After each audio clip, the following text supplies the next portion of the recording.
Une production des studios Bass.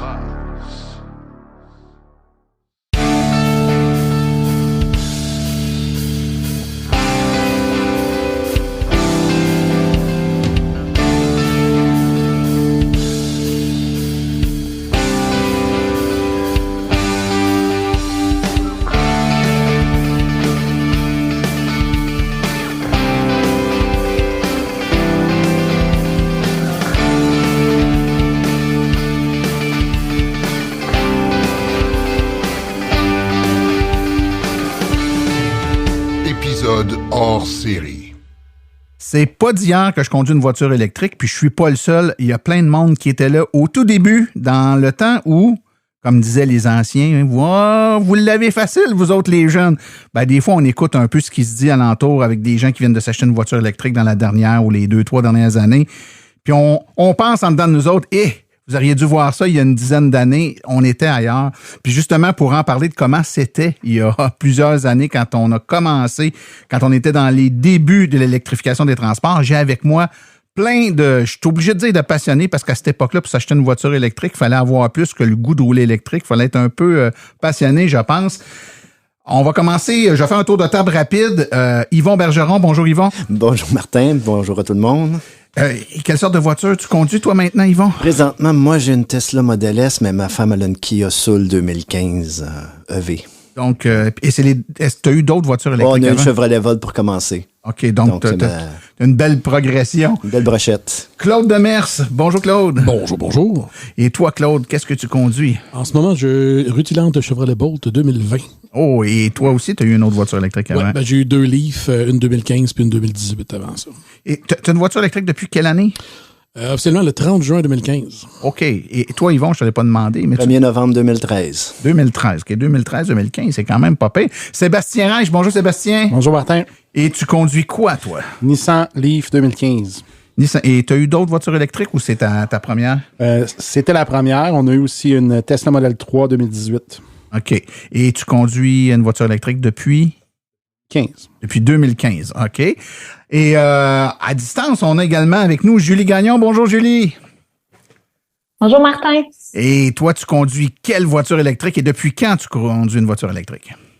J'ai eu une Nissan Leaf à partir de 2015 dont je me suis débarrassée récemment en attente d'une Bolt, mais en attendant, là, j'ai une Chevrolet Volt 2017. OK, tu as une voiture, comment on dit ça? Tu sais, quand de transition, oui, c'est ça. Tu rebondis sur une Volt en attendant. Mais quand même, c'est une voiture intéressante. Un peu d'essence. Ah, oui, un peu d'essence, oui, mais ça dépend du kilométrage que Julie fait. Elle va nous compter ça tantôt. On a également Gontran Drouin. Bonjour, Gontran, comment ça va? Bonjour, mon ami.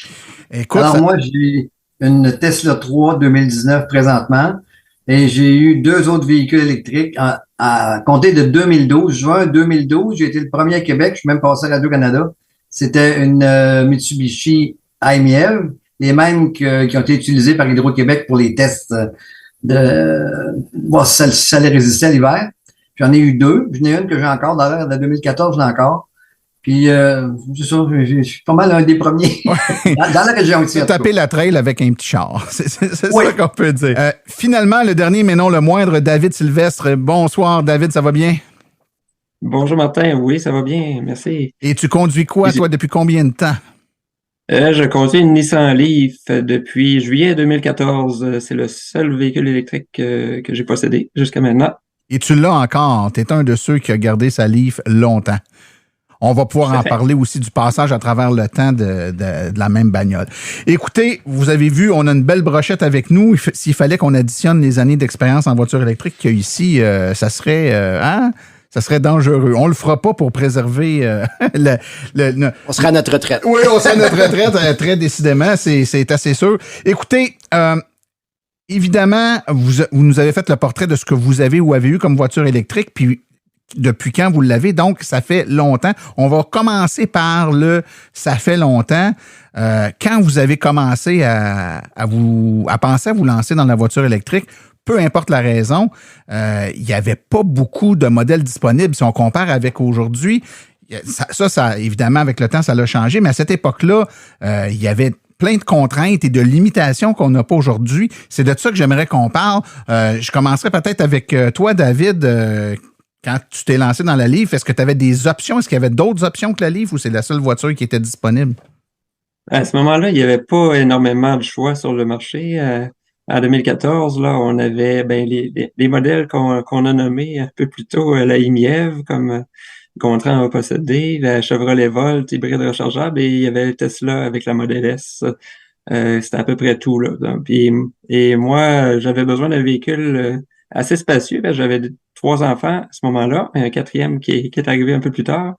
Et la Leaf était le seul véhicule qui pouvait loger 5 personnes à un prix raisonnable.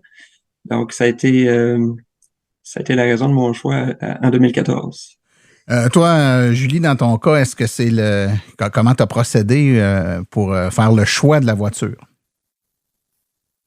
Ça nous apparaissait à l'époque là, comme la voiture, la marque de voiture qui existait au niveau de l'électrique depuis le plus longtemps dans les véhicules abordables. Même chose que David dans un format hatchback, pas aussi petit qu'une Smart ou qu'une IMIEV, un petit peu plus gros. Donc effectivement, il y avait pas tant de choix à l'époque. Si je peux le compléter là, sur le choix dans les premiers événements d'essai de véhicules électriques que j'organisais en 2015 à Shawinigan, on avait 8 modèles à l'essai, puis c'était à peu près tout ce qui existait dans le marché à l'époque. Les 8 modèles étaient là, non la Soul, la BMW 3. Donc, dans le abordable et de ce format-là, il n'y avait pas énormément de choix. Oui, tout à fait. Yvon, moi, je me rappelle dans les tout débuts de la voiture électrique, là, il y avait une gang de passionnés qui étaient là. Gontran était là dans la gang de Québec. Toi aussi, tu étais là au tout début. Puis moi, je me souviens de toi comme étant le gars de la Volt. C'était la première voiture électrique que tu as achetée. Puis qu'est-ce qui t'a amené à choisir ce modèle-là plutôt qu'un autre? Moi, j'étais pas un fanatique de Nissan, mais je n'avais eu à peu près que des Nissan dans ma vie puis des Infiniti. Et quand j'ai eu ma dernière Infiniti, j'avais dit au vendeur 4 ans avant, j'ai dit la prochaine est électrique. Mon Dieu, t'étais visionnaire parce que... En 2010, il n'y en avait pas beaucoup. Ouais, non. Mais je savais, il commençait à faire des annonces de Leaf, donc l'ours polaire qui embrassait le gars. Fait que quand 2013 est arrivé, je suis arrivé chez le concessionnaire, puis là, le concessionnaire a dit, bon, ben OK, on en fait un autre, puis etc. J'ai dit, non, j'ai dit, t'as pas compris. J'ai dit, la prochaine, c'est une électrique. Fait que dans le concessionnaire, c'était Infiniti et Nissan. Donc, on était voir sur le côté, puis le gars, il a dit, ben, pas avant un an certain. C'est vite, ça, aujourd'hui. Oui, hein? c'est vite aujourd'hui. Donc, j'ai été sur le site de rouler électrique, puis là, Bourgeois Chevrolet annonçait qu'il y avait des Volt en transit qui s'en venaient. Fait que j'ai pris le téléphone, j'ai tombé sur Hugo qui me dit, j'ai dit, t'as des Volt qui s'en viennent en transit? Il dit, non, ils viennent de débarquer un matin. Ben, il dit, c'est beau. J'ai dit, j'en achète une. Tu me la réserves. Ouais, vite comme ça. Comme ça. Fait que là, j'ai dit à ma femme, j'ai dit, on s'en va à Rawdon après-midi. Elle dit, c'est où ça? J'en ai aucune idée. On va mettre ça dans Google Maps, puis on va se rendre. Est-ce que tu avais déjà vu et ou essayé une Volt? Pas du tout? J'avais été chez le concessionnaire à Sainte-Julie un vendredi soir. Puis c'était un jeune d'à peu près 20 ans qui était là, qui j'ai montré comment ouvrir il n'y avait aucune idée c'était quoi. Fait que je l'ai vu. C'est tout. Je me suis même pas assis dedans. Écoute, puis je vous l'ai pas dit d'entrée de jeu, mais ça fait quelques années, moi aussi, ça fait 12 ans là, que je suis en électrique, une des 50 premières Nissan Leaf livrées au Canada. Puis moi, quand je l'ai commandé, j'en avais jamais vu de ma vie en vrai. Là. Je veux dire, je l'ai commandé, j'ai donné un acompte sans même avoir déjà vu en vrai la voiture. Donc, à cette époque-là, on était loin là, on fait des essais routiers, il y a un événement de l'AVEC, il y a 15 modèles disponibles, on en essaie plusieurs dans notre après-midi pour se faire une idée. Là, il fallait être convaincu puis y croire, il n'y a pas d'erreur. Évidemment, on pourrait parler de ça toute la soirée, mais je veux quand même qu'on parle de la réaction des gens, parce qu'aujourd'hui, on a une voiture électrique. Bon, d'un party de famille, on a un mononcle ou un cousin qui nous donne une petite benne sur l'épaule, puis tout dépendant dans quel club il joue, il va nous dire c'est cool ou il va nous faire une blague, là, tu sais. Mais à l'époque, on était vraiment des extraterrestres. Vous avez dû avoir des réactions ou des gens qui, quand ils ont réalisé que la voiture c'est électrique pour vrai, il n'y a pas de gaz là-dedans. C'est de ça que j'aimerais vous entendre parler. Mettons, Claude, toi, quand tu as eu ta première voiture électrique dans ton entourage ou les gens que tu croisais, c'était quoi la réaction? Surprise, en général, parce qu'ils ne comprenaient pas qu'il n'y avait même pas d'essence pantoute dedans. Parce qu'ils avaient entendu parler de la vôtre, des voitures hybrides. Mais quand je disais qu'il n'y avait pas d'essence, j'utilisais l'exagération de dire non seulement il n'y a pas d'essence, il n'y a pas de pot d'échappement, il n'y a pas de transmission, pas de tank, il n'y a pas d'huile, pas de... Puis là, ils comprenaient absolument pas comment ça faisait pour rouler. Fait que c'était vraiment bizarre pour eux autres. Puis même moi, à l'époque, je connaissais pas bien ça. J'ai été initié à ça par un des amis qui s'appelle Martin. Il y a un podcast des voitures électriques, je sais pas si vous le connaissez.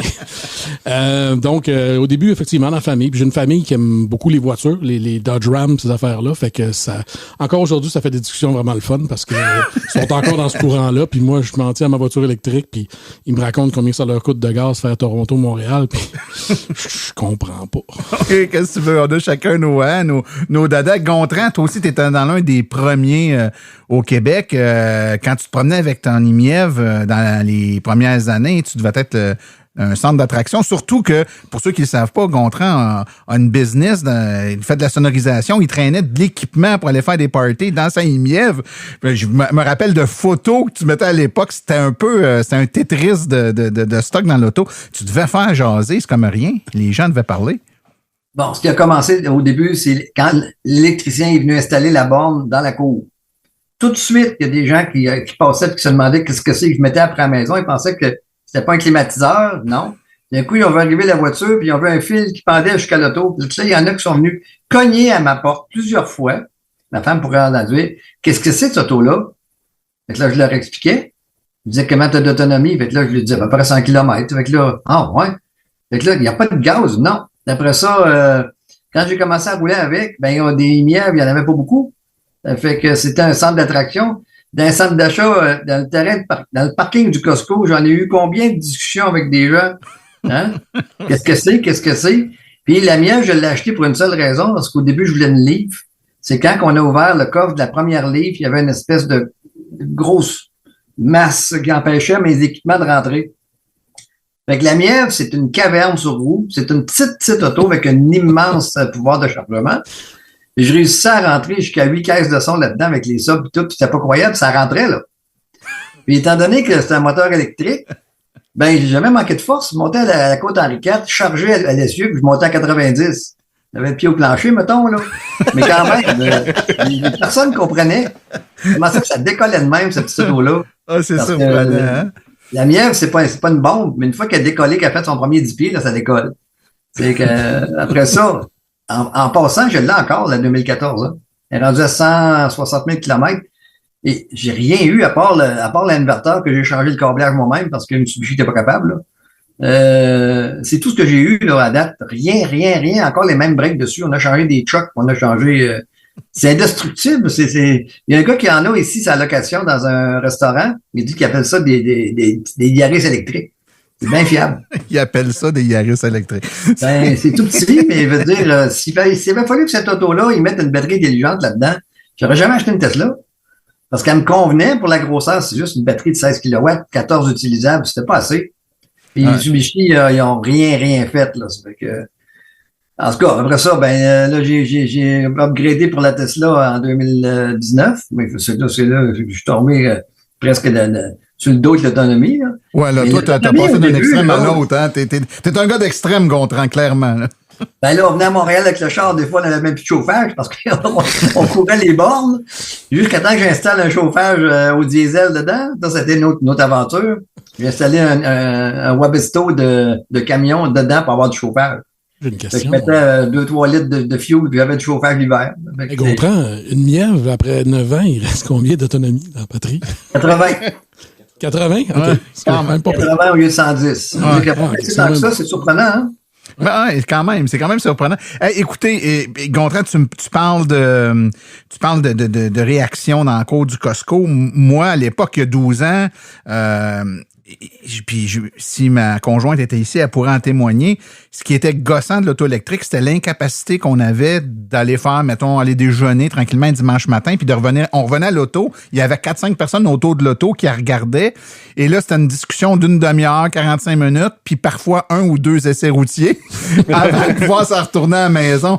Et ça fait partie des choses qui, avec les années, ont changé. Là, je pense que les gens se sont habitués à avoir des voitures électriques dans le paysage, qu'ils aiment, qu'ils n'aiment pas, qu'ils soient rendus là ou pas, ils sont conscients qu'il y en a. Mais à l'époque, juste le fait de réaliser « Ah oui, ça existe ». Puis Claude, qu'est-ce que tu disais? Combien de fois, moi, je l'ai entendu? Je me rappelle d'un monsieur qui me disait fait que c'est hybride. Non, c'est électrique. Puis là, il faisait le tour et il disait il est où le trou pour la tank à gaz? Il n'y a pas de tank à gaz, c'est électrique. Ouais, mais mettons, tu vas à Québec, il faudrait que tu mettes du gaz. Non, c'est électrique. C'est juste le concept qu'il n'y ait pas du tout d'essence, on dirait que ça voulait pas entrer dans la tête de certaines personnes. Je pense que ça c'était frappant à l'époque. Certains chroniqueurs automobiles qui disaient que ça prenait 4 jours à aller à Québec puis revenir. Hein? Oui. On avait la petite auto rose Barbie qu'on avait mis on avait fait un montage pour dire oui, c'est sûr qu'en auto de Barbie rose électrique pour enfants, c'est 4 jours roulés pour aller-retour à Québec. Une autre question qui me vient à l'esprit, moi je me rappelle très bien de mon expérience quand je l'ai commandé. Bon, il n'y en avait pas. Tu ne pouvais même pas aller chez le concessionnaire acheter l'auto. Tu devais la commander de Nissan Canada, là, la Leaf, la première année. Tu devais la commander en ligne de Nissan Canada, qui la faisait livrer chez le concessionnaire. Le concessionnaire ne savait même pas que ça s'en venait, avait même pas de contrat de vente ou de document qui tenait compte de la réalité de la voiture électrique. La subvention, moi entre autres, là, la voiture est arrivée au mois d'octobre, mais je suis allé signer le contrat au mois de janvier parce que la subvention arrivait puis je voulais sauver 8 000 $ sur l'auto. Là, donc, le concessionnaire l'a gardé dans son showroom puis il a fait un spectacle avec ça pendant 3 mois. Mais le 3 janvier, quand je suis arrivé puis que j'ai dit, ben là, t'es supposé me déduire 8 000, il comprenait même pas comment ça fonctionnait. En fait, j'ai signé un papier, j'ai donné un acompte, puis on est allé régler tout ça au mois de février, le temps qu'il se fasse expliquer par le gouvernement comment ça fonctionnerait. C'était pénible, là. Il était même pas à l'étape des vendeurs qui veulent dénigrer la voiture électrique. Lui, il était bien content d'en avoir une. Il savait juste pas comment dealer avec. Mais ça en est suivi quelques années dans lesquelles vous avez acquis, je pense, vos voitures, messieurs, dames, où c'était pas facile d'aller se magasiner une voiture électrique à l'époque. Comment ça s'est passé? Julie, si je te demande à toi, là, ton premier magasinage, ça s'est passé comment? Ça s'est passé que le vendeur essayait de me vendre autre chose qu'une voiture électrique dans mon Nissan à Trois-Rivières, puis que j'ai fini par...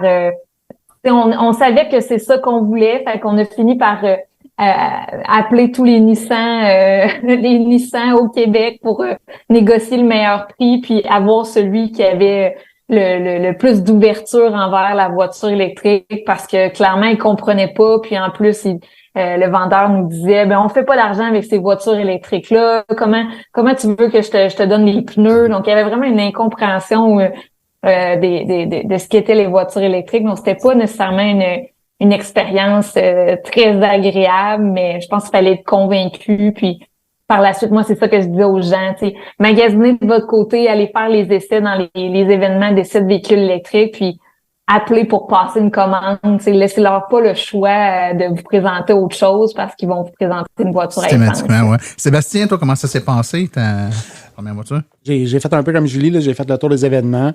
Branchez-vous avec l'AVEC, il y avait une couple d'événements là, pour essayer ça. J'ai cherché après ça le concessionnaire qui en avait disponible. J'en ai trouvé un à Saint-Basile. Quand je l'ai vu dans le showroom, j'ai dit c'est celle-là que je veux, puis quand est-ce que je peux partir avec.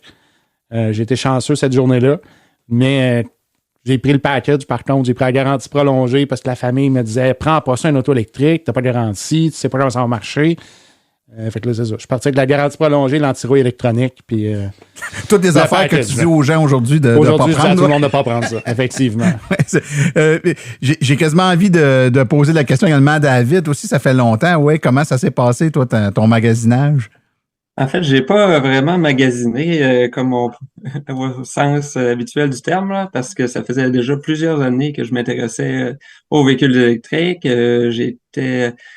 J'ai embarqué dans les forums de l'AVEC, puis tout ça dès les débuts en 2013. Fait que j'étais informé sur tous les modèles qu'il y avait sur le marché. Et en plus, il n'y avait aucun concessionnaire dans ma région, la Gaspésie, qui vendait de véhicules électriques. même pas à Rimouski. Il fallait se rendre à Québec. Et puis là, en 2014, en fait, j'ai failli même m'inscrire sur la liste de Nissan Canada comme toi, Martin. Mais j'ai patienté un peu plus. Puis là, en 2014, les modèles 2015 venaient de sortir, donc il y avait des rabais sur les modèles 2014. Puis en consultant l'inventaire, j'ai vu qu'il y en avait sur la Côte-Nord à Sept-Îles. Et puis, ça a donné que ma belle-sœur se rendait à Sept-Îles quelques jours après, donc j'ai décidé de sauter sur l'occasion, embarquer avec elle pour me rendre chez le concessionnaire Nissan de Sept-Îles.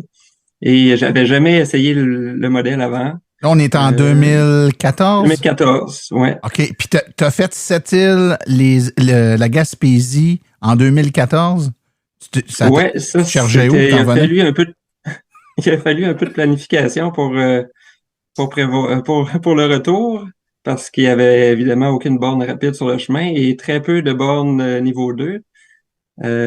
Donc, j'ai prévu déjà de me rendre à Sept-Îles, faire l'achat, ça s'est super bien déroulé, mais après ça, je devais revenir au traversier le plus près, qui était à 200 km. Fait que déjà, j'avais un problème d'autonomie. Donc, j'ai prévu une nuit de camping où j'ai rechargé la voiture en chemin.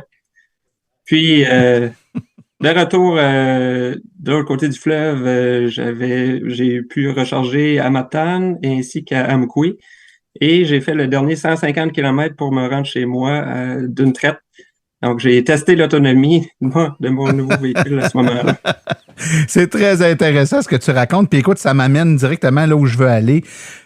Les difficultés que vous avez eues à surmonter aujourd'hui, puis je le disais en entrée de jeu tantôt, on entend les gens des fois qui passent des commentaires et on dit « My God, si vous trouvez ça difficile, vous auriez dû vivre ça il y a 10-12 ans, c'était pas mal pire qu'aujourd'hui. » Il y a 10-12 ans, des fois, c'était pas facile. On a entrepris des voyages qui étaient bien au-delà de l'autonomie des véhicules. Puis on a eu certains écueils aussi du point de vue technique, du point de vue compréhension qu'on a dû surmonter. Quelles sont les difficultés que vous avez eu à surmonter, justement? Puis il devait y avoir une couple d'anecdotes en lien avec ça. Gontran, je suis sûr, je te regarde, je suis sûr que tu as de quoi à dire là-dessus, toi. Ah ben, c'est sûr qu'au début, de trouver des bornes 2, c'est déjà un miracle, là. Des bornes rapides, parce que la mienne, elle pouvait se recharger rapidement. Il y en avait quelques-unes, mais pas assez rapprochées. Ça fait que des fois, comme je disais tantôt, je faisais des kilomètres pas de chauffage. Après ça, je me suis fabriqué un kit dans ma voiture, un kit universel où j'ai toutes les plugs qui existent, le poêle, après ça, la soudeuse, après ça, les prises de camping, puis les adaptateurs pour faire deux prises 110, faire une 220. J'avais tout patenté ça, moi, là. Fait que j'avais des rallonges de 50 pieds. Fait que des fois, je cognais à des portes. Je me demandais la permission de me plugger. Mais j'ai jamais personne qui m'a reviré. Hein. Il a toujours été, hein, c'est quoi ça? Oui, plug-toi. Avez-vous un poêle quelque part? Ouais. Oui, on a une soudeuse. Ça n'a pas l'idée le nombre de fois que j'ai cogné à des portes et que le monde sont sortis dehors pour venir m'aider. Ils étaient tout le temps intéressés. Là, j'attire l'attention à ceux qui chialent parce que entre telle ville puis telle ville, il y a un 62 km où il n'y a pas de site avec 8 bornes rapides. Là. À l'époque, on devait cogner à des portes pour se brancher. Là. Pire que ça. Même pire que ça. Je l'ai fait en masse. Pas mort. Toi, Yvon, j'ai autant de... Je pense que je préfère 2 émissions juste à moi tout seul sur les anecdotes que j'ai fait, mais juste pour dire que j'ai quasiment manqué les funérailles de mon père. Hey boy, hein. Puis on meurt pas 2 fois. On meurt pas 2 fois. Et la famille, il y en avait des sceptiques. Genre, Yvon, il y a 2 vitesses dans une voiture, c'est arrêté puis au fond. Donc, dans le temps, j'avais ma Kia Soul et la Volt. Puis on dit, c'était à 200 km de chez moi. Je me suis dit, il y avait une borne de recharge à Actonville, à la gare. Et moi, c'est dans le canton de l'Est, fait que je partais de Longueuil, puis on roule ça 120, 130, 140. J'ai dit, c'est pas grave, j'arrête de déjeuner à Actonville, on a notre borne privée qui est là, et on a notre place à déjeuner. Puis là, pendant ce temps-là, ma femme checkait l'application de circuit électrique et disait, OK, elle est disponible, jusque 3 minutes avant qu'on arrive, il y a une Volt qui s'est branchée. Et là, plus de jus. Fait que j'ai dit, on va continuer, on va aller voir plus loin. Je vais peut-être me rendre à BRCC qu'il y avait à Melbourne. Mais non, je me rendais pas. Donc, il y a un beau petit village à Sarthe-de-Rame. Fait que j'ai dit, il y a une épicerie, là. J'avais ma borne 120, j'avais pas de... Fait que j'ai dit, je vais aller me brancher à l'épicerie. Je rentre à l'épicerie pour aller demander la permission de me brancher. Puis là, ça va coûter cher. Je vais vous donner 10 piastres. Laissez-moi me brancher. Il faut que je me branche. Dans ce village-là, il n'y a pas de grande. Il n'y a aucune maison qui a une grande. J'ai essayé 4 maisons. La borne ne voulait pas charger. Et à la dernière recours, là, il me restait 10 km d'autonomie, là. Fait que là, j'ai dit, avez-vous un poste de pompier à quelque part? Ils ont fait, ben oui. Il dit, ça, c'est sûr que c'est grande D. Fait que j'ai été me brancher au poste de pompier et à une personne qui m'avait fait faire les 3-4 autres maisons, me ramené au restaurant. On a déjeuné, j'ai payé le déjeuner, puis je suis retourné après 1h30 au poste de pompier que j'avais gagné, 12-15 km. Et je me suis rendu sur les hasards jusqu'à la borne de Melbourne pour pouvoir recharger sur une BRCC, puis je suis arrivé 5 minutes en avance. C'est boulot. Ça s'appelle juste. Ça s'appelle juste. Donc ça, c'est une des anecdotes. Il y en a plein d'autres comme ça. Est-ce qu'il y en a d'autres qui ont des anecdotes comme ça qui leur est arrivé au début, là, ou des situations rocambolesques? Toi, Claude, je sais que tu es allé souvent aux États-Unis, toi, de ton côté. Ça n'a pas dû toujours être facile? Honnêtement, c'était tellement difficile que je l'ai fait juste 2 fois. Dont une fois contre mon gré, parce qu'on devait partir un matin puis qu'on est sorti pour pacter le char avait un flat. Donc, à 6h30 le matin, pas de garage, tout ça. Fait que moi, j'avais laissé la voiture électrique à peu près à 55% pour partir pour une semaine. Fait que là, branche la voiture pour partir. C'était ma Leaf 2018, donc la 40 kW. C'était comme pas mal limite. Dire les montagnes du Vermont, là... Il y a une côte, je vais m'en souvenir, puis ma blonde pourrait t'en parler encore avec des frissons, là, que il restait 1 ou 2%, là, juste avant que ça change pour qu'il n'y ait plus de chiffre dessus, là. Puis là, t'as une côte, là, genre à 14% à monter, puis la borne est en haut, là. On était sûr qu'on se rendait pas, puis là, on n'avait plus de chauffage rendu là, puis c'était pas mal frisquet. Puis quand on est arrivé là, ben un peu, comme ils racontaient, ben il y avait je pense que c'était une boat qui était branchée là, qui a été branchée pendant 45 minutes. Fait que on a eu fret longtemps. Parce qu'une fois que l'autre est fini, ben là, tu te rembarques. Puis j'avais pas assez encore pour me rendre. Fait que là, je cherchais des concessionnaires Nissan à l'époque ou peu importe lesquels. Je suis les Nissan en premier parce que j'avais une Leaf. T'arrivais au concessionnaire, tu demandais, hey, ouais, c'est marqué que t'as une borne. Oh, yeah, maybe in the back. Ouais, maybe in the back. T'es pas au courant, il arrivait, la borne t'es pas branchée, t'es pas fonctionnelle, tout ça. Fait que là, avec PlugShare, c'est ça, je me suis ramassé chez un Américain qui savait qu'il y avait des Canadiens qui passaient par là. Il y avait un message en franglais qui disait qu'on pouvait se brancher là. Fait qu'on est resté, c'était niveau 2. Fait qu'on est resté 1h30 là. Fait qu'un voyage que d'habitude, en voiture normale, ça me prenait, mettons, 5 heures. Là, ça a pris 8h30. Et oui, et au tout début, dans ces années-là, faut dire qu'aujourd'hui, on se promène puis on réalise qu'il y a beaucoup plus de bornes ici qu'il y en a là-bas. Mais à l'époque, il n'y en avait pas beaucoup ici et à peu près pas du tout là-bas. Puis toi, tu parles du Vermont, qui est déjà un État pas si pire. 2018, là, c'était pas début, pas en 2010, c'était en 2018 quand même.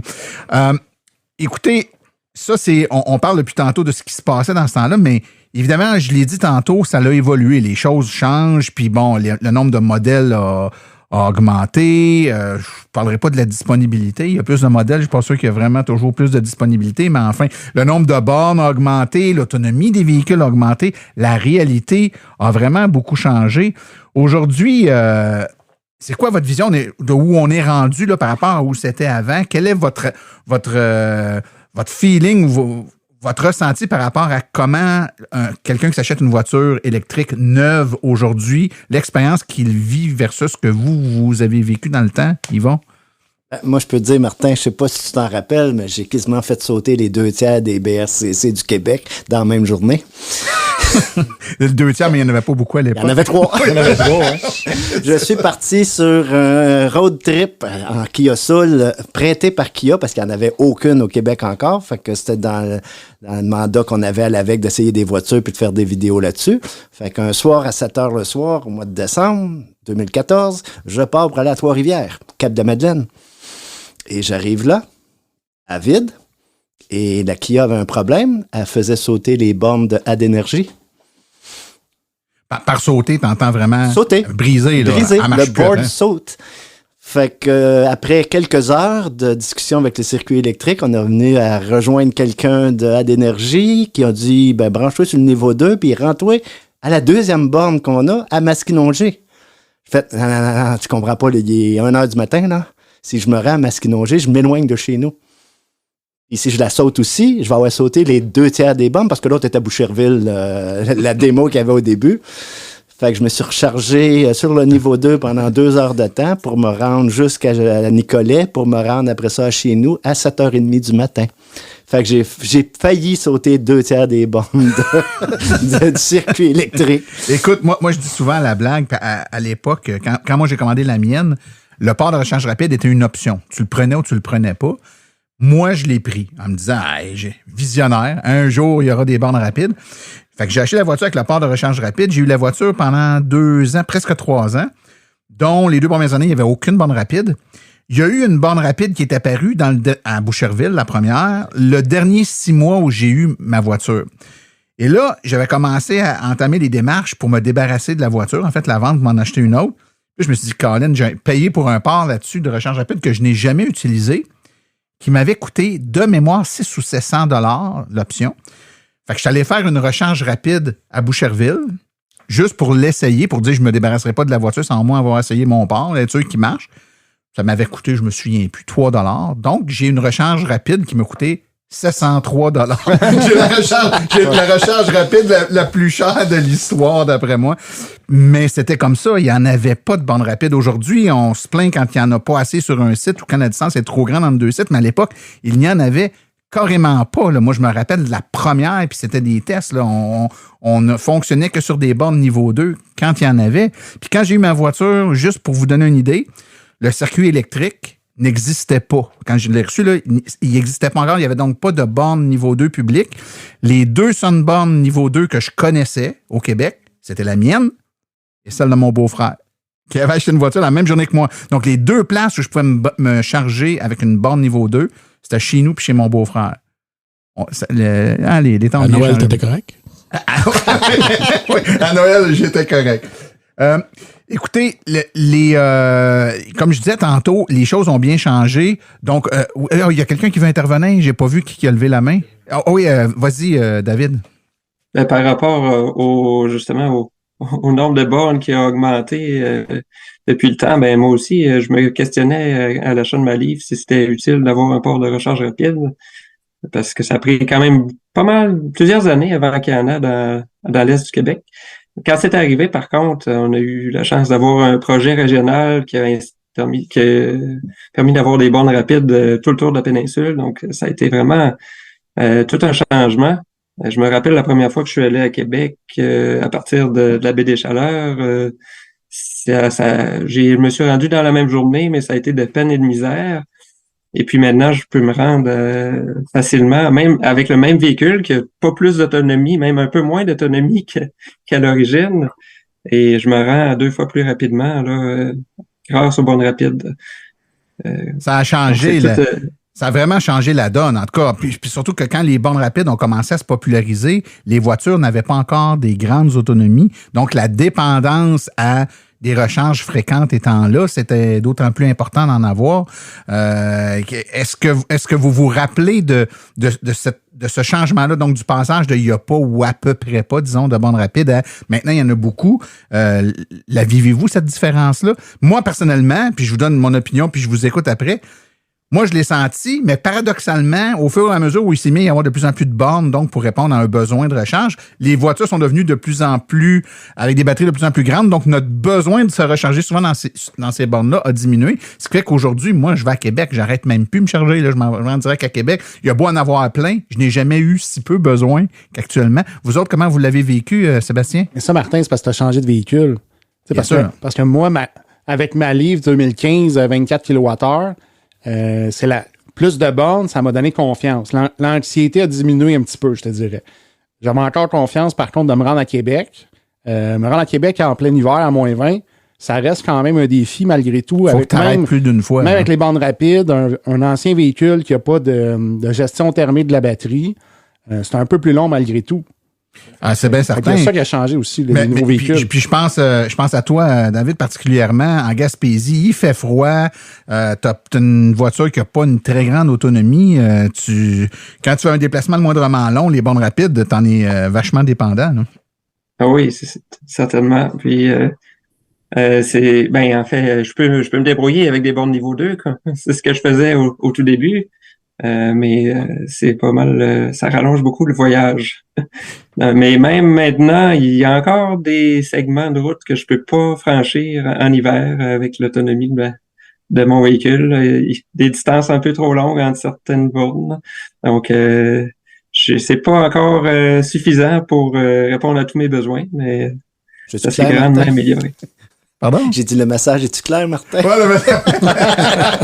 le message est clair. Mais en même temps, puis je veux dire, c'est intéressant parce que là, on a des gens qui ont des voitures qui datent des débuts, mettons, en tout cas, du premier tiers de l'histoire des voitures électriques, la première génération, et qui l'ont encore. Quelqu'un qui nous écoute aujourd'hui, à moins évidemment qu'il achète une voiture usagée d'une dizaine d'années, il sera pas pris dans cette affaire-là parce qu'il va avoir une auto qui va avoir quoi, mettons, 250 km et plus d'autonomie, là, mettons, grosso modo. Ça change vachement la donne. Moi, je me rappelle que la journée où j'ai eu une voiture qui me permettait dans un premier temps, de n'arrêter qu'une seule fois pour faire le plein entre Montréal et Québec, je me suis dit, ça vient de changer la donne totalement. Puis là, maintenant, j'en ai une où j'arrête même plus entre Montréal et Québec. Ça change la donne totalement. Cet été, j'ai eu à aller dans ce coin-là plusieurs fois, puis j'ai jamais eu à me poser la question, je vais me charger où? Parce que j'allais là pour des journées entières où je savais qu'à destination, il y avait des bornes niveau 2. Je partais plein, j'arrivais là-bas, je me branchais, je faisais ce que j'avais à faire. Je rembarquais dans ma voiture en fin de journée, la voiture pleine, je m'en revenais chez moi. That's it, t'arrêtes même plus. Ça change complètement la donne, ça c'est certain, d'avoir de plus en plus de bornes comme ça. Moi, ce que j'ai envie d'entendre, Gontran, et je suis sûr que tu vas réagir à ça, ayant à peu près tout vu avec le temps que ça fait que tu as ta voiture, puis ayant passé à travers... tu sais, souvent, je me rappelle d'avoir fait une conférence avec toi d'ailleurs sur le sujet où on parlait de comment ça s'était au début dans un salon. Je sais pas si tu te rappelles, on avait improvisé une conférence, toi puis moi. On était des Daniel Boone, là, tu sais, je veux dire, on tapait à trail. Mais aujourd'hui, on écoute des fois des gens qui ont des voitures qui ont 400-450 km d'autonomie, qui chargent à 200 kW sur des bandes rapides, puis qui se plaignent ou qui posent toujours les mêmes Moses de questions. Comment vous réagissez à ça? Êtes-vous tanné d'entendre le monde poser encore les mêmes... Après 10 ans, là, on se tanne-tu d'entendre des nouveaux poser ou s'inquiéter pour les mêmes affaires? Oui, exactement. Moi, je suis découragé. Non, c'est pas le vrai mot. C'est que je suis perplexe d'entendre ça parce qu'ils n'ont pas vécu le début. Tu sais, la mienne, on l'a encore. Fait qu'on sait qu'il faut arrêter sans arrêt charger. Fait qu'elle, mon associé, il s'en sert sans arrêt pour travailler. Puis lui, il est très débrouillard, c'est un électricien. Mais lui, aller au chargeur, ça fait partie de la vie, là. Il va à toutes les 3 quarts d'heure, il est rendu au chargeur. Avec ma Tesla, je vais à Montréal. Excusez-moi, les gars, mais après 2 heures, il faut que j'aille aux toilettes. Ça fait qu'il faut toujours bien arrêter. À ton âge, Gontran, c'est normal. Les vieux de la vieille. T'es un vieux de la vieille, c'est normal. T'as une vessie qui est... voilà. Fait qu'à un moment donné, il faut toujours bien s'étirer les jambes un peu. Fait que moi, j'arrête toujours. C'est comme une tradition, là. Je vais arrêter au Madrid. Je vais me prendre un café. Je prends une collation. Je reviens, je sors les plein. Fait que c'est pas compliqué. Fait que quand j'arrive à Montréal, je me stresse pas. Je fais toutes mes commissions. Puis je suis toujours chargé presque aux essieux, moi, quand je me promène. Fait que quand tu rajoutes mes 1500 livres d'équipement dans l'auto, puis que je roule 120, excusez, là, mais l'autonomie, elle vient de débarquer, là. Ça fait que faut arrêter. Arrêtez de penser. Moi, je les regarde, ils prennent le chiffre qui est donné par la compagnie, que c'est une grosse joke, là. Ma Tesla m'a marqué 420. Quand j'ai fait 325, là, je suis bien content. Tu sais? Ça fait que, parce que il fait frais, il y a des côtes, on charge, on roule trop vite. On roule pas assez. À un moment donné, il faut vivre avec la réalité, tu sais. C'est comme des chars qui font supposément 100 000 au gallon, là, qui avaient inventé, ou 50 000 au gallon, alors qu'ils en font 30, tu sais. C'est ça. Je pense que c'est toute personne qui va changer vers un nouveau mode de transport ou de vie ou quoi que ce soit. Tu sais, j'existais pas à l'époque, mais j'imagine que quand les voitures à essence ont été démocratisées, il y avait un problème de trouver des stations-service aussi. Fait que les gens qui roulaient à essence depuis 5-10 ans, ça allait, ils connaissaient les spots, mais ceux qui venaient de s'acheter une voiture, même eux, s'ils n'étaient pas familiers avec les points de ravitaillement et tout ça, je pense que c'est juste normal, peu importe le... Ceux qui étaient habitués aux chevaux, dans le fond, ce que tu veux dire. Oui, c'est ça, les chevaliers. Mais, le problème maintenant, là, c'est j'ai lu ça quelques fois, quand on parlait de la Côte-Nord tantôt, de 9h le soir jusqu'à 7h le matin, il n'y a aucune poste d'essence d'ouvert entre Bécomo et Sept-Îles ou quelque chose comme ça, c'est eux qui vont maintenant vivre les syndromes d'anxiété. Il manque d'employés, oui. Non, mais je veux dire, il y a pas assez de volume, donc il y a plus de 24 heures, il y a plus rien, parce que nous, les BRCC, on est chanceux, il y a pas besoin d'avoir quelqu'un, tandis qu'un poste d'essence, c'est obligatoirement, légalement, tu es obligé d'avoir un employé sur place. Ouais, c'est vrai qu'il y a toujours une question de quelqu'un. sécurité. Ouais, c'est une question de sécurité. Donc, il va y avoir l'anxiété des gens qui ont des voitures à essence bientôt. Mais juste à Côte-d'Or. Oui, juste pour commencer. La Gaspésie va peut-être s'en venir comme ça aussi. Toi, Julie, quand tu écoutes ce qui est, ou plutôt on lit, là, souvent on est sur les forums sur Internet, puis on regarde les questions des nouveaux. As-tu l'impression qu'il y a des questions qui sont encore là aujourd'hui, mais qui, dans le fond, ça a plus lieu d'être? Dans le fond, c'est des reliques du passé que les gens traînent encore aujourd'hui, mais la réalité a changé. Mais je te dirais qu'on le voit là dans le cadre de mon travail pour la campagne Roulant électrique, on voit que c'est les mêmes mythes qu'à l'époque, mais on voit quand même que il y a une bonne part de gens qui sont de plus en plus informés, puis sont prêts à faire le saut. Je pense que le mythe de l'autonomie en hiver, c'est quelque chose qui revient constamment. C'est sûr que moi, personnellement, quand on a réussi à se déplacer, à faire le tour de la Gaspésie avec 150 km d'autonomie puis une Leaf, je trouve que la quête, la peur de l'anxiété d'avoir des véhicules avec toujours d'avoir toujours plus d'autonomie pour les véhicules. Puis quand j'entends des gens qui regardent des véhicules de 400 km puis qui disent je vais attendre encore quelques années qu'on se rende à 600, 700, je pense que les gens, on a besoin de les informer sur c'est quoi leurs besoins réels, le fait qu'ils peuvent utiliser, qu'ils vont se recharger tous les jours à la maison, qu'ils vont pouvoir utiliser le réseau de bornes. Fait que je pense qu'on a à continuer ce travail-là de sensibilisation pour que ce soit pas tout le monde qui a des véhicules avec plus d'autonomie parce qu'on n'a pas tous besoin d'autant d'autonomie. Dans le temps, on avait 120 km d'autonomie. Puis là, les gens disent, mec, il y en ait 200, là, je vais peut-être y penser. Quand les véhicules de 200 sont arrivés, ça va être 400 km d'autonomie. Puis aujourd'hui, là, c'est, moi, je m'en vais dans le bois avec mon skidoo l'hiver. Puis je veux dire, ça me prend 1500 km d'autonomie d'été parce que l'hiver, ça va en faire juste 750. Puis je m'en vais, puis je reviens. Donc, c'est ça, Martin. Il y a encore beaucoup d'éducation à faire, je pense. Puis la quête du 1000 km ou qu'est-ce que je vais faire si je vais aller à Toronto?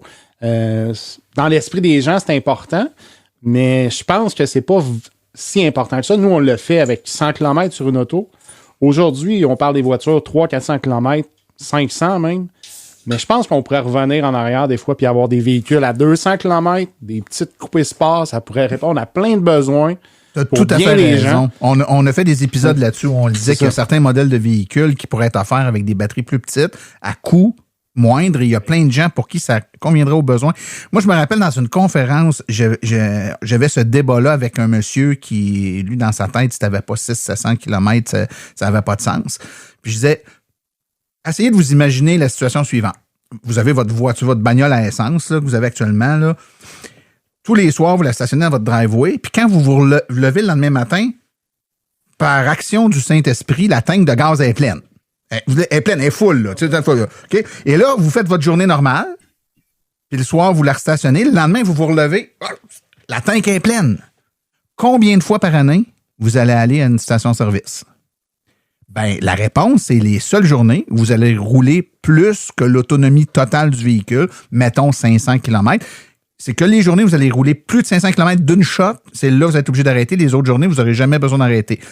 Combien de fois dans l'année vous faites ça?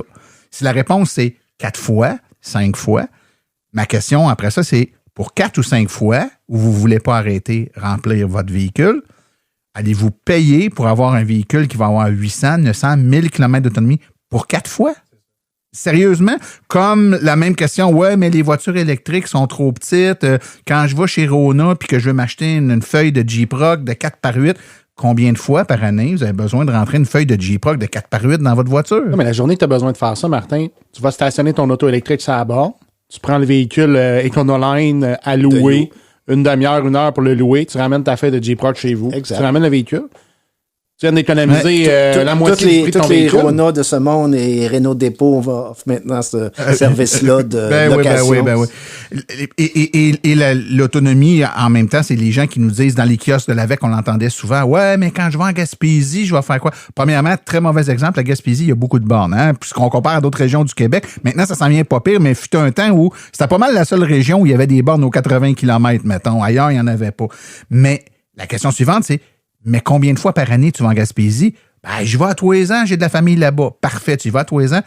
On fait un deal ensemble, tu t'achètes une auto électrique, puis avec ce que tu sauves d'essence, loue-toi la bagnole à gaz de tes rêves pour ta semaine en Gaspésie, puis tu vas rouler 340 jours par année avec une voiture qui émet pas de pollution, puis sur laquelle tu vas sauver au quotidien, parce que c'est là que tu vas sauver. Parce qu'en réalité, oui, peut-être ton voyage en Gaspésie va te coûter moins cher à l'électrique qu'au gaz, mais vu que tu vas te charger sur des bornes rapides, c'est pas là que tu fais la plus grosse économie. La grosse économie, c'est au quotidien chez vous, à 10 sous ou à peu près le kilowattheure. C'est là que c'est rentable d'avoir une auto électrique. Les gens essayent de faire fitter l'auto pour la semaine sur les 52 qui était typique. Le pire scénario. J'ai plusieurs collègues qui me disent « Je vais attendre d'être retraité pour acheter mon auto électrique. » Mais non, c'est quand tu travailles 5 jours semaine, tu vas au travail à toutes les semaines. C'est quand tu brûles du gaz, puis il faut Une autre anecdote de mon bar, l'année passée, par hasard, j'ai laissé ma Tesla chez VA Électrique pour VA Montréal pour le faire réparer.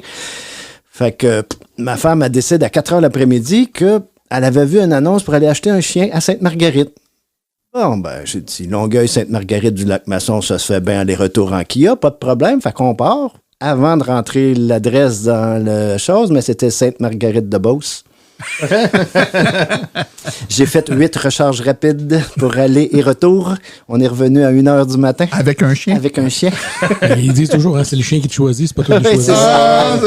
Écoutez, je vous ramène sur une question que j'ai posée tantôt. Il y a plein de choses qui ont changé entre il y a, mettons, 8-10 ans, puis maintenant. Pour vous autres, qu'est-ce qui a le plus changé? C'est quoi qui a changé dans toutes ces années-là, là, entre à l'époque de votre première voiture puis aujourd'hui? Il y a plein de choses qui ont changé, mais principalement, c'est quoi qui a le plus changé selon vous? L'angoisse. L'angoisse, tu prends moins d'anxiolytiques, c'est ça? L'angoisse a beaucoup diminué. Je veux dire, au début, on calculait puis on avait des sueurs. Il n'y en a plus, là. Puis c'est quoi qui fait qu'il y a moins d'angoisse? Les facteurs qui réduisent l'angoisse? Premièrement, les batteries sont plus grosses et il y a beaucoup de chargeurs partout. Le circuit électrique. C'est tout. Soyons francs là, et honnêtes, le circuit électrique. Circuit électrique. Pour ceux qui n'ont pas de Tesla, là, c'est une bénédiction.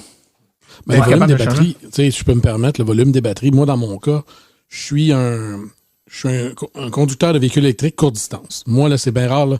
Je vous dirais, ça fait 8 ans que j'ai une voiture électrique. Là, j'ai peut-être fait des recharges rapides de 25-30 fois. Moi, je fais beaucoup de courte distance, je fais mon 20 000 km, puis quand je fais des road trips, ben, je le fais avec le camion à essence, plus de place, plus confortable et tout ça. Mais moi, c'est vraiment le volume de la batterie.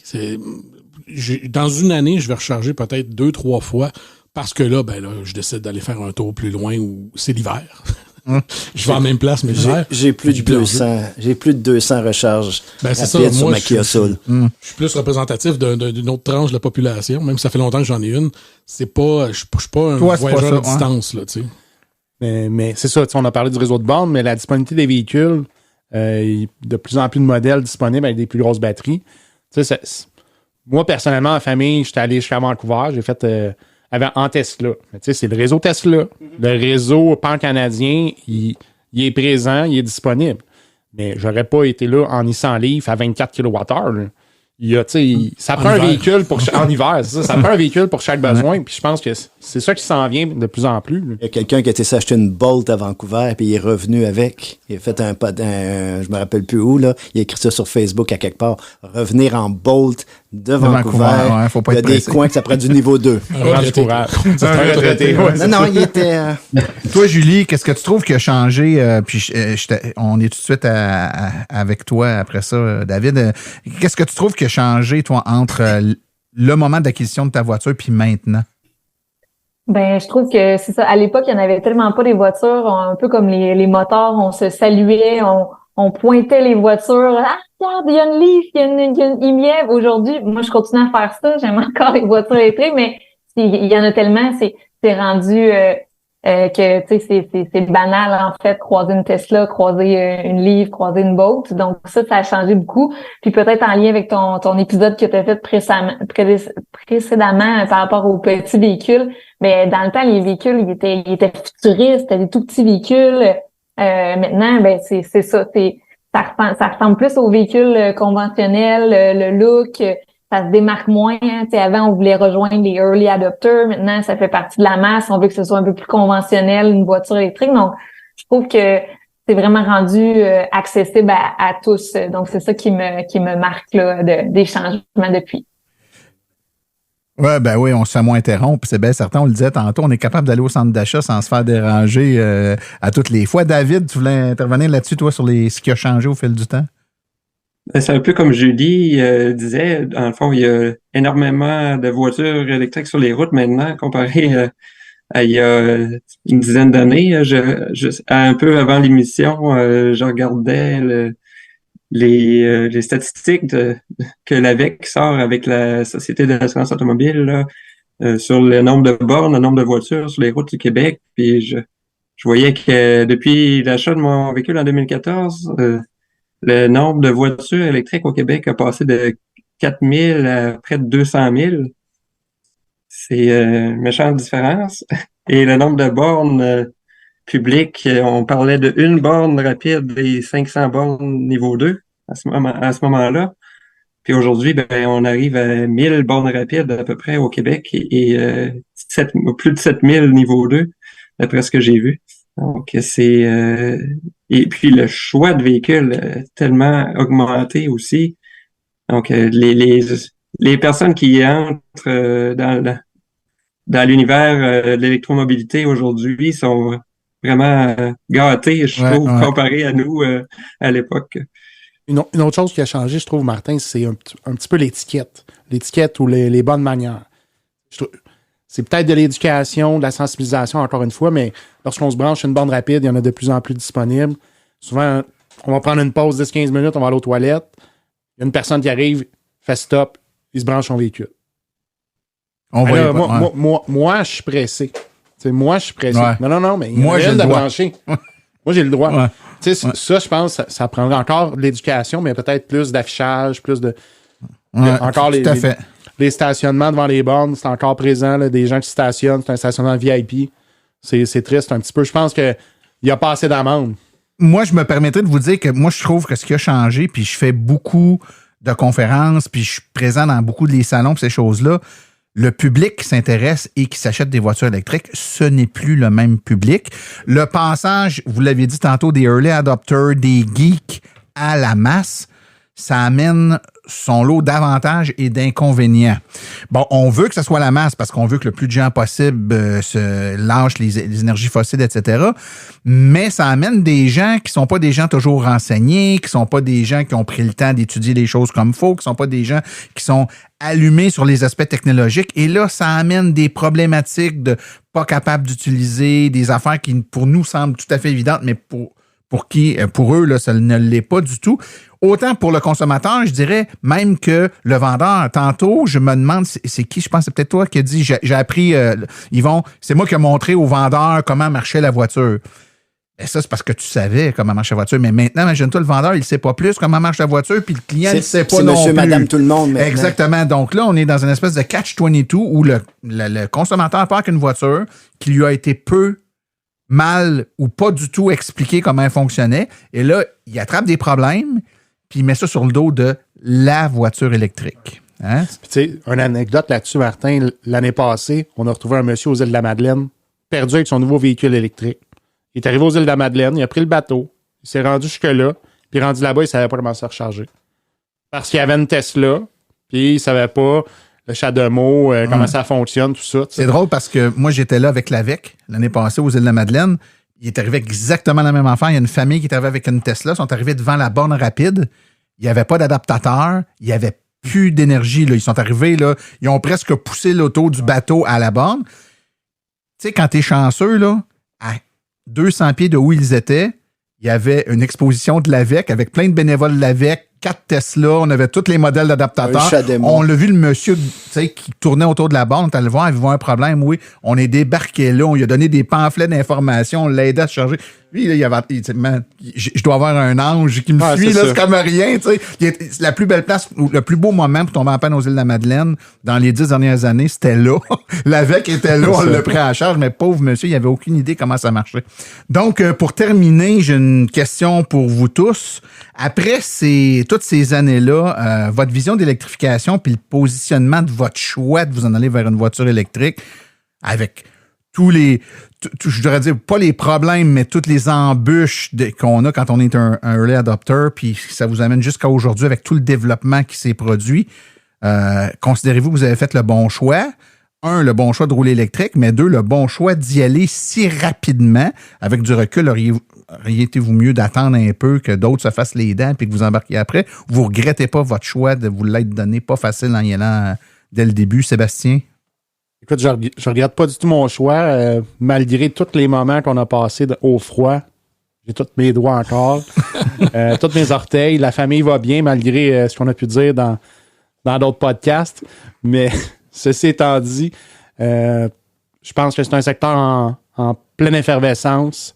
Il y a une partie de ma carrière là, que je travaille déjà dans le domaine un petit peu.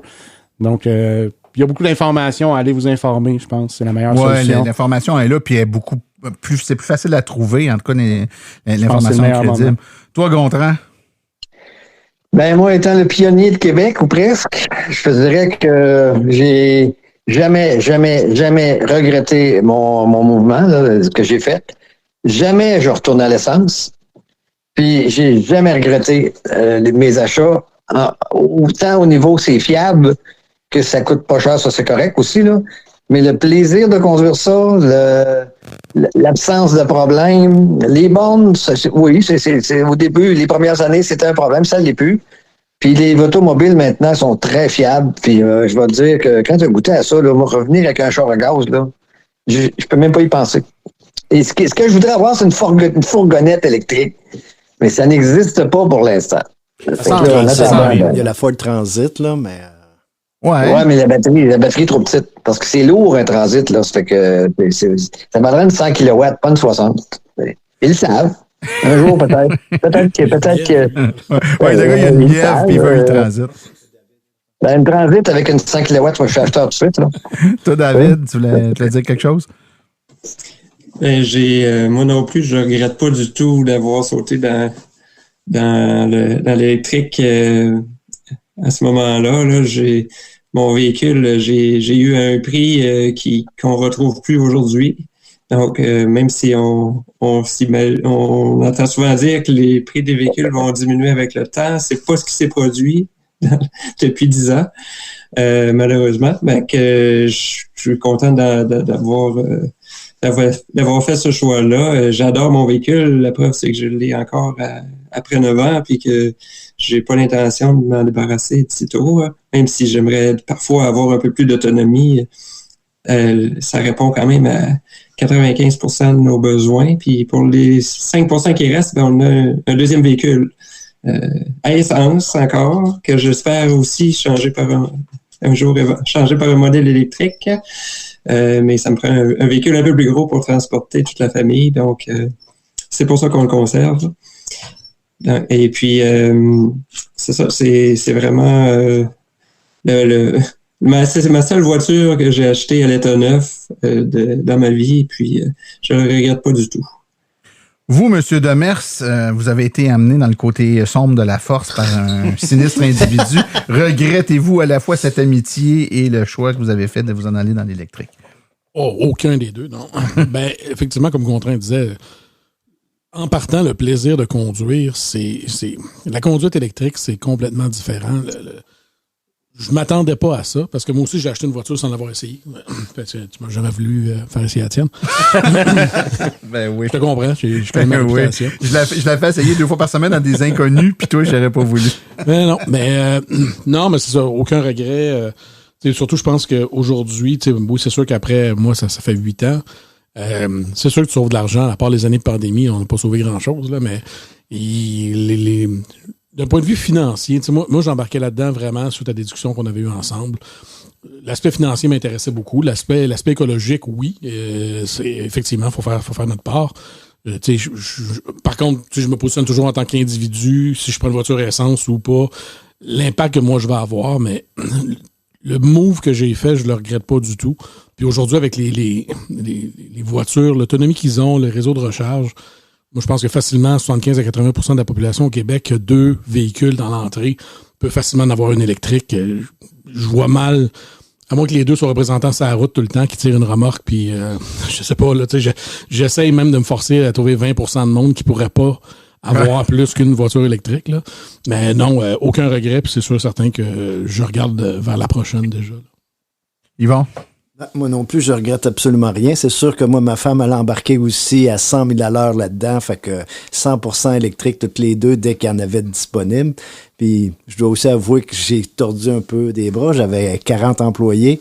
Puis ceux qui disaient, là, les autos électriques, ça coûte cher. Je dis, si t'as pas les moyens de... Je dis, si tu veux une augmentation de salaire, commence par diminuer tes coûts. Fait que j'avais 80% de mes employés qui ont acheté des véhicules électriques. Fait que ça a été très amusant aussi comme passage. C'est sûr que le bon vieux temps, c'était le bon vieux temps, là, mais non, je regrette absolument rien. Tu m'ouvres une porte, Yvon, que j'ai envie d'entrer dans cette porte-là. Il y a 10 ans, 8 ans, 12 ans, peu importe de votre cas, là, quand est-ce que vous l'avez acheté, nous autres, on était un peu fous, là. Mais nos conjointes là-dedans, comment, à l'instant zéro, la journée que vous avez fait l'acquisition du véhicule électrique, vous avez dit, gage, comment vos conjointes ou conjoints respectifs ont réagi à cette décision-là? Gontran, toi? Moi? Ma femme, comment elle a réagi à l'auto électrique? Ben oui. Très bien, je crois. France, qu'est-ce que tu en penses? Invité spécial. On a un invité spécial. Écoute, non, mais il demandait comment tu avais réagi quand on a acheté une auto électrique. Fait qu'au début, je veux dire, au début, c'était toujours la question d'autonomie. Là. On n'avait pas beaucoup d'autonomie, fait que ça inquiétait un petit peu, mais on a passé à travers. Ouais, c'est ça. C'est ça. C'est ça d'autonomie. Ça, ouais, là, évidemment, l'autonomie, c'est vraiment... C'est ça, ce qu'on m'a dit, il n'y a pas de chargeur au début, fait que là, on en a arraché un peu, là, mais...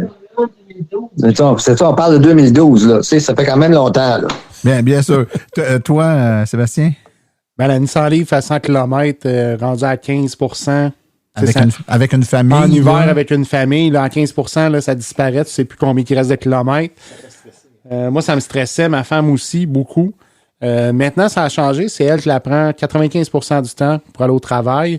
Elle est chanceuse, elle a une borne au travail.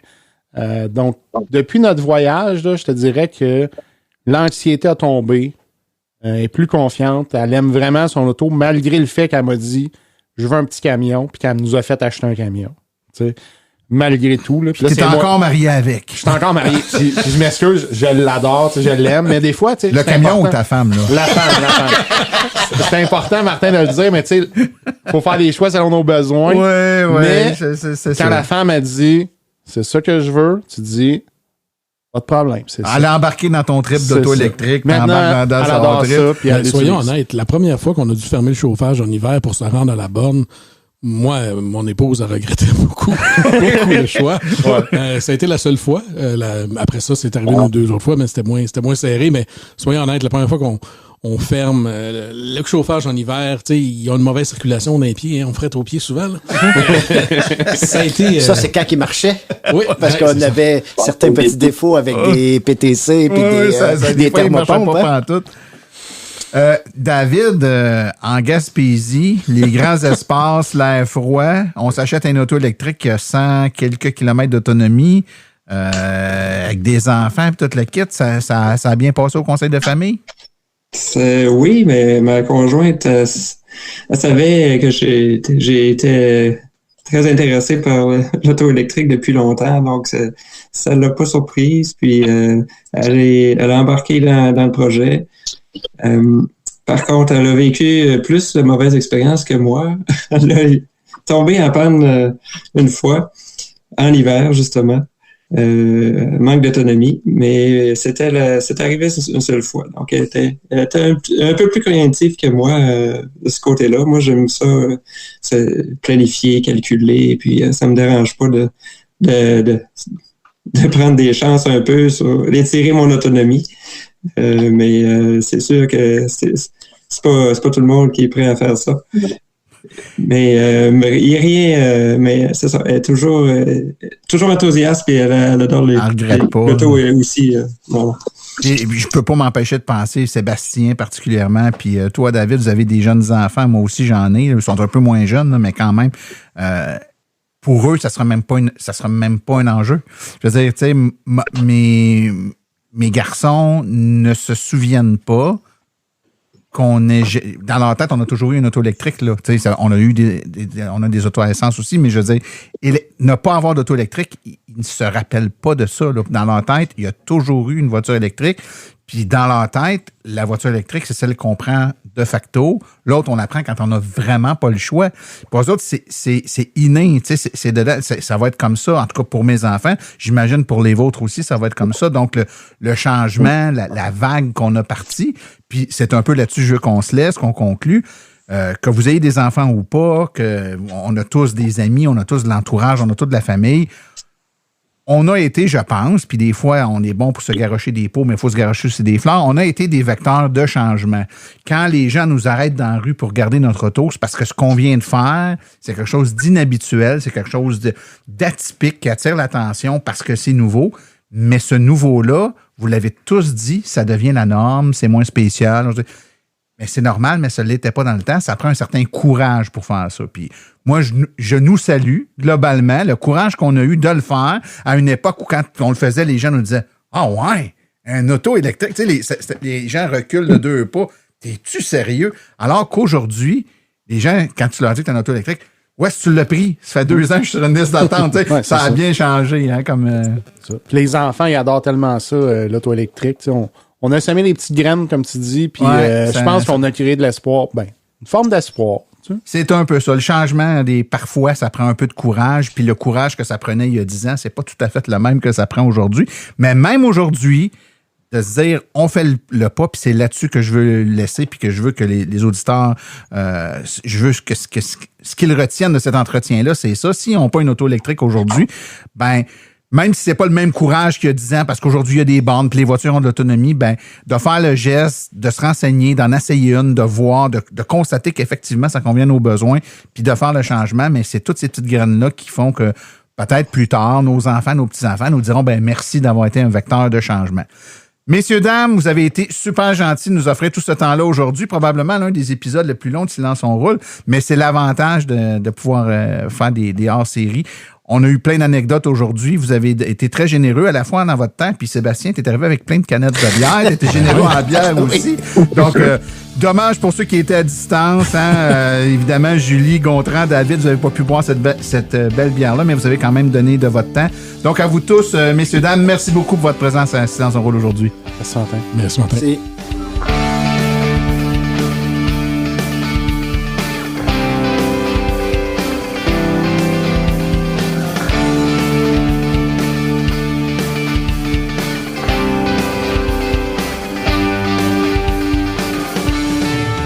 Épisode hors série.